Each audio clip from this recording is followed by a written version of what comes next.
with you.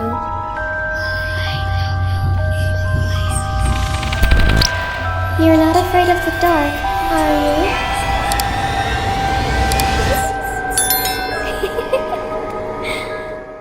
Hi, Assalamualaikum semua orang. Kembali Nasmi here. I hope you are in a good mood today because it's a good day to have the good day. So, hari ni kita berada di segmen creepy di mana Kama akan ceritakan dekat korang kisah seram yang dikongsikan oleh salah seorang subscriber Kama melalui email. Dan hari ni Kama terima 2 subscriber yang berlainan bangsa dan juga agama. Macam biasa, sebelum kita mulakan, jom kita baca doa dulu, mohon perlindungan dari Allah dari gangguan-gangguan syaitan.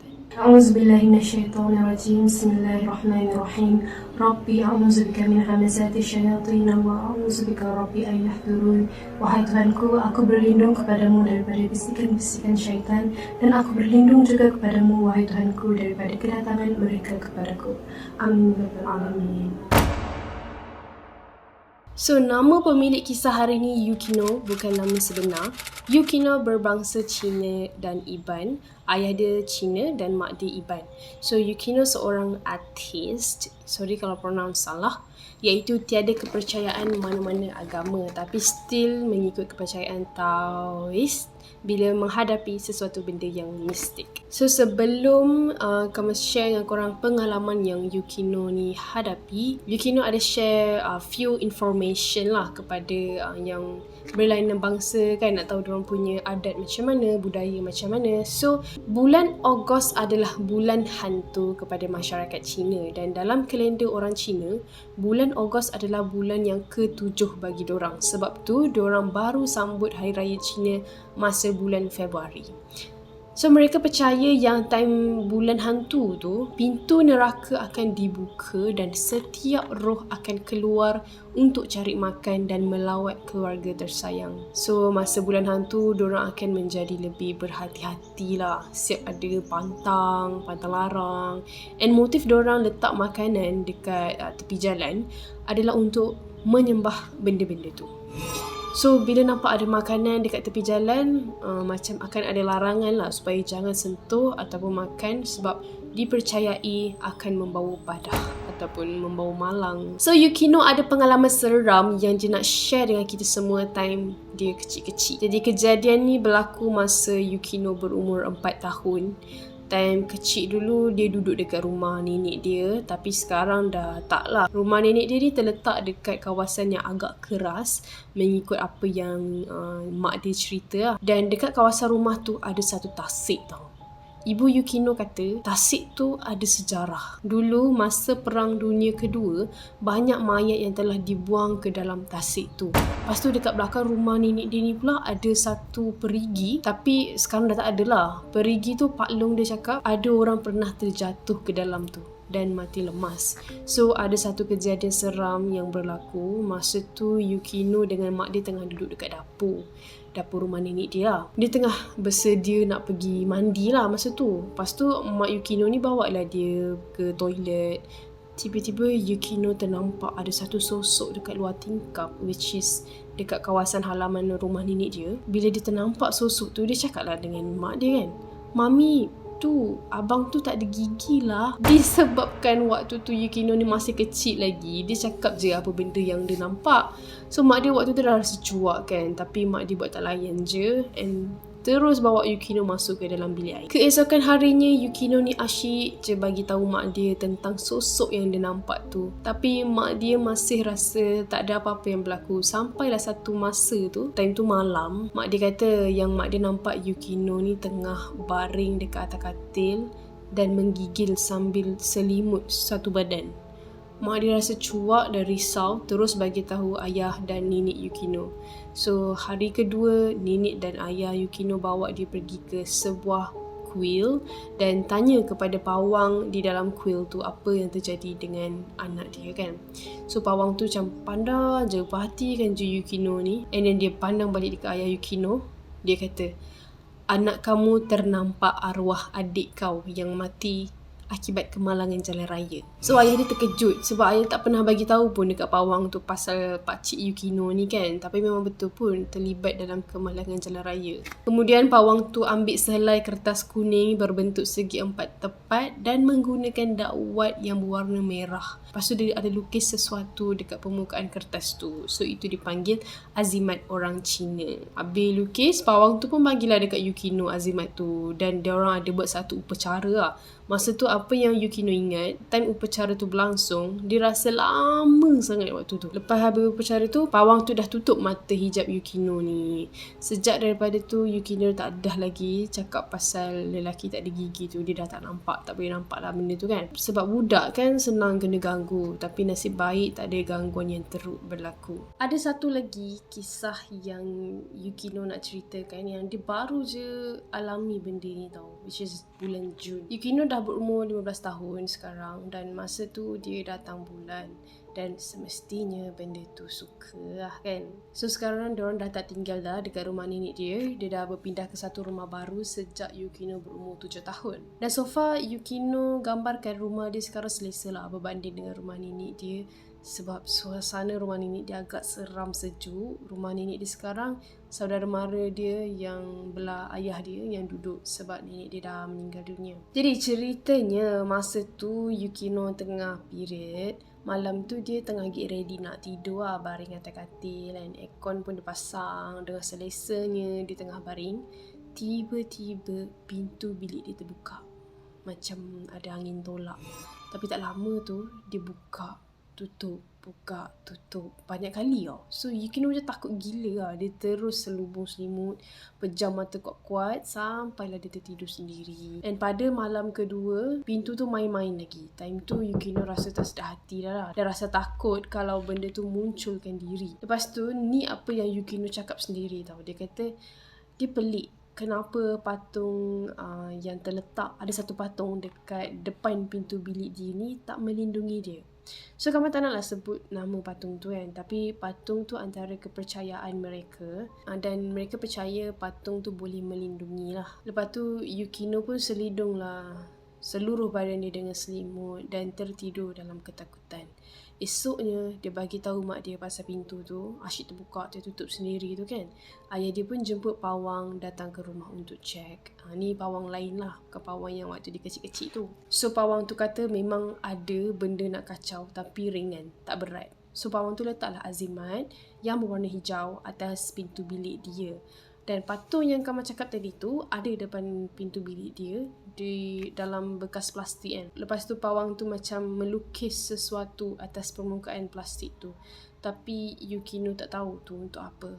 Dan menurut kepercayaan mereka, kegunaan azimat berwarna hijau ni adalah untuk menghalau roh-roh jahat dan mendatangkan orang yang baik ataupun mulia dalam kehidupan tuan dia.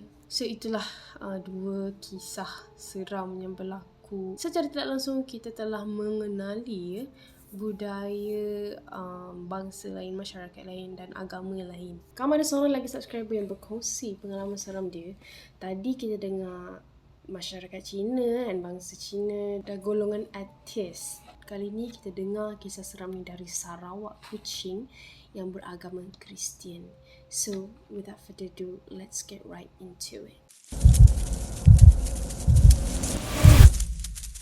So, nama pemilik kisah ni Ethereal. Sorry kalau kamu salah pronounce, tapi dia nak nama dia ditukar kepada Ethereal. So, Ethereal berasal daripada Sarawak, Kuching dan beragama Kristian macam kamu cakap tadi. Ethereal nak kongsikan kisah seram yang baru je terjadi pada 8 Julai 2022 dan pengalaman ni sangat-sangat seram buat Ethereal sebab benda ni pertama kali dia lalui. Masa tu petang, dia baru bangun tidur. Kebetulan adik dia bagi tahu dia yang makcik dia akan ambil dia dan juga adik dia untuk bawa pergi jalan-jalan, pergi tengok wayang dengan sepupu-sepupu dia yang lain.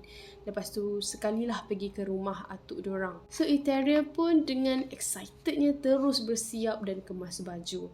Selepas makcik-makcik dia dan sepupu-sepupu dia datang ambil diorang berdua beradik ni, diorang pun terus pergi ke sebuah mall. Sampai je terus pergi ke panggung wayang. Dan waktu diorang masuk tu ada dalam 8 orang je dalam hall tu. Diorang pun duduk. Dalam 5 minit lepas tu cerita Mat Kilau pun dipasang.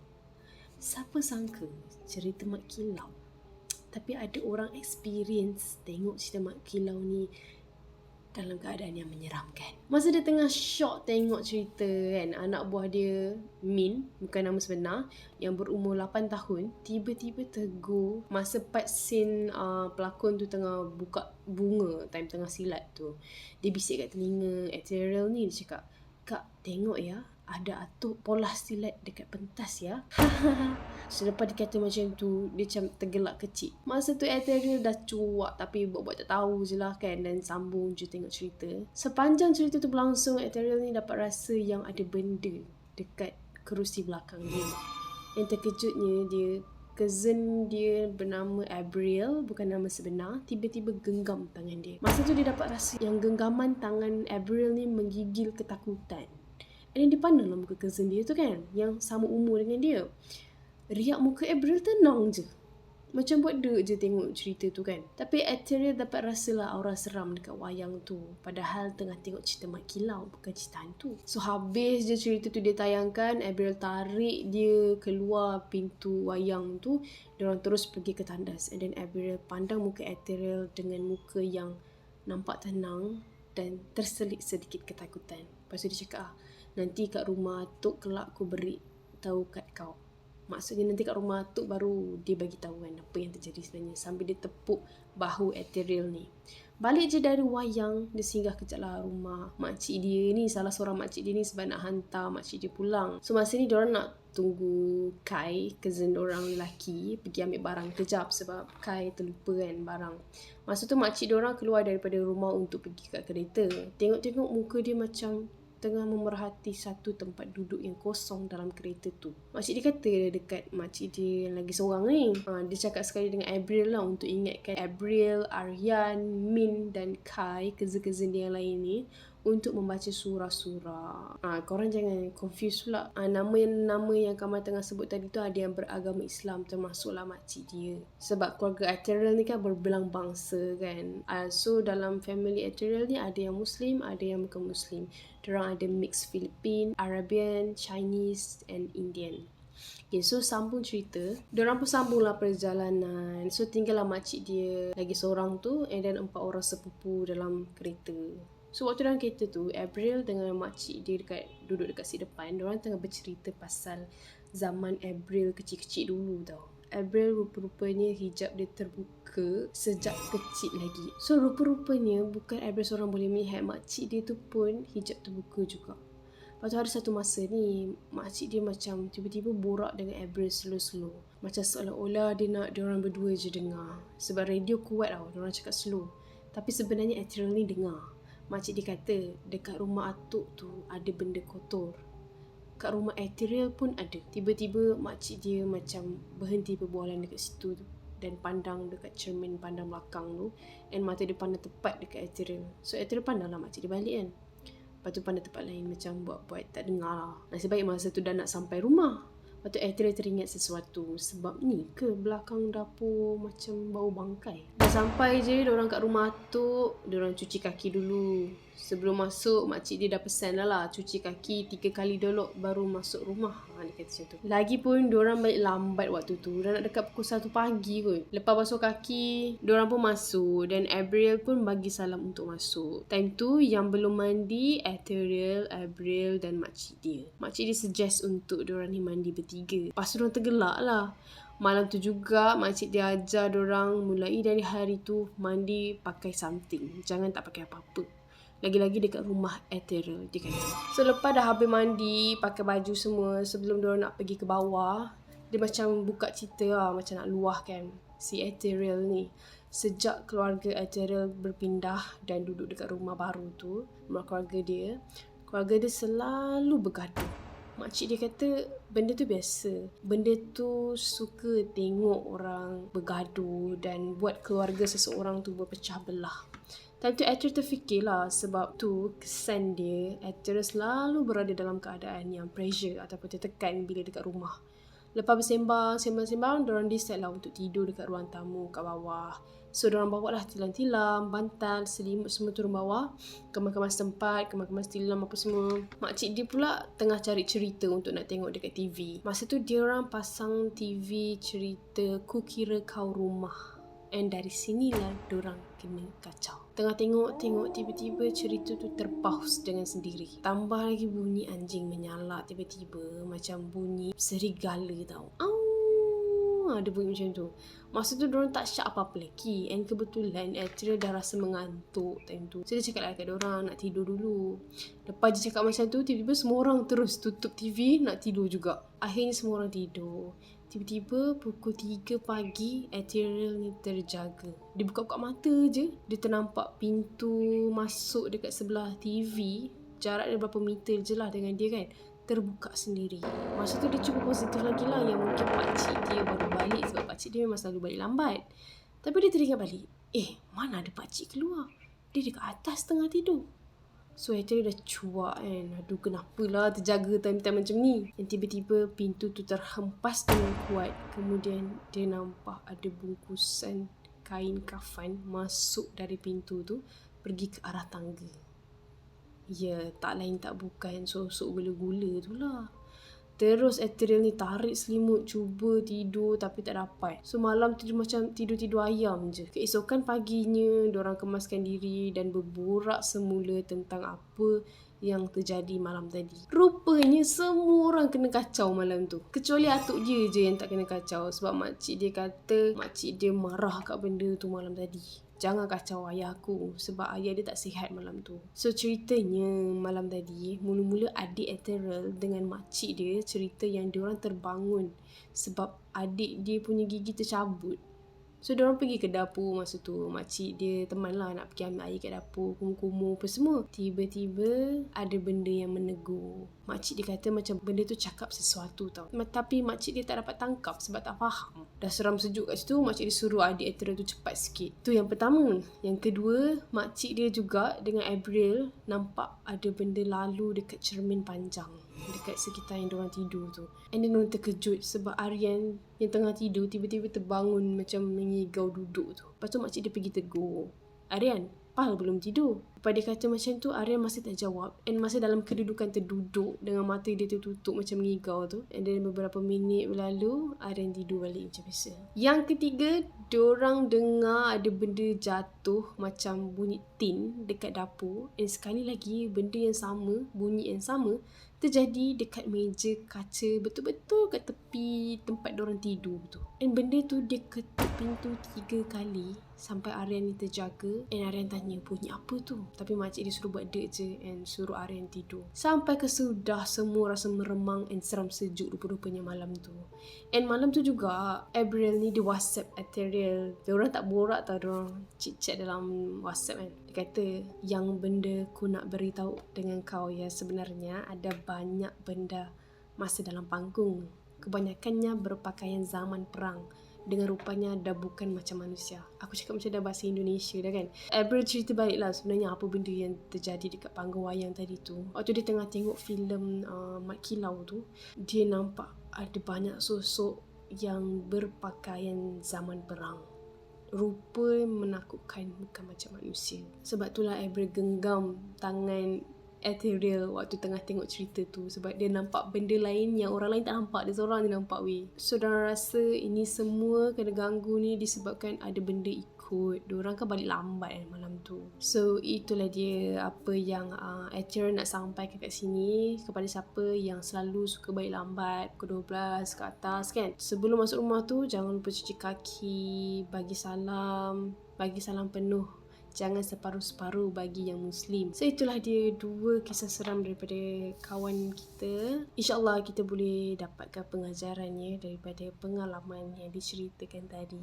So thank you kepada Yukino dan Ethereal sebab sudi berkongsi kisah seram dengan peminat creepy semua. So thank you yang nonton video sampai habis. For those who are new to my channel, don't forget to hit the subscribe button below and turn on the notification bell so that you will not miss any video that I post. See you guys in my next video. Bye!